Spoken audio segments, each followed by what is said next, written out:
BRS party సాక్షాత్తు MLA ఏమంటుండంటే నాకు రాష్ట్ర ముఖ్యమంత్రి గారు ఫోన్ చేసిర్రు,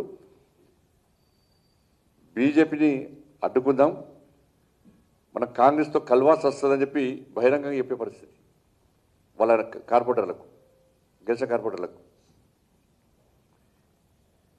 కాంగ్రెస్ పార్టీ నాయకులు మేము బీఆర్ఎస్తో మాట్లాడినాం, బీఆర్ఎస్ మాకు సపోర్ట్ ఇస్తున్నది, మళ్ళా దాడుకుంటాడనే కాంగ్రెస్ పార్టీ మేరని వీళ్ళు అంటున్నారు, బీఆర్ఎస్ పార్టీకి మేరు ఇస్తారని వాళ్ళు అంటున్నారు.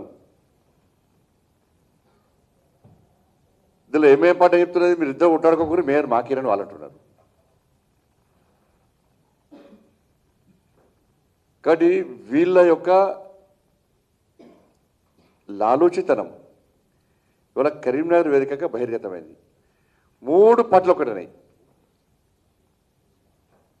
ఇలా ఎంఏఎం పార్టీ 8 సీట్ల నుంచి దాదాపు 3 సీట్లకు వచ్చేది. ఇలా బీఆర్ఎస్ కాంగ్రెస్ పార్టీ కలిసి కరీంనగర్లో మీరు ఏ విధంగా మేయర్ను సాధిస్తారో చెప్పాలి. మీకున్న సంఖ్య ఎంత, మీరు ఎట్లయితారు? ఎక్స్ అఫిషియో అన్నారు, ఎన్నికల కమిషన్ క్లారిటీ ఇచ్చింది. మా పార్టీ క్యాండిడేట్ కూడా ఫోన్ చేసి ఇన్ని లక్షలు ఇస్తాం, ఇన్ని కోట్లు ఇస్తాం, మీరు రండి అంటే ఛీ పో మీ బతుకు ఇంకా బతుకు బాగా మారదా, ఇదే బిచ్చ బతుకా మీద అని చెప్పి మా వాళ్ళు తిడుతున్నారు కాంగ్రెస్ వాళ్ళను. గీ బతుకా మీది, గీ ఎంగిలి బతుకా ఇంకా మీది, ఇంకా మారరా అని చెప్పి మా అభ్యర్థులు చీత్తు అని తిడుతున్నారు కాంగ్రెస్ వాళ్ళను. కానీ అయినా సిగ్గు వస్తలేదు వాళ్ళకు.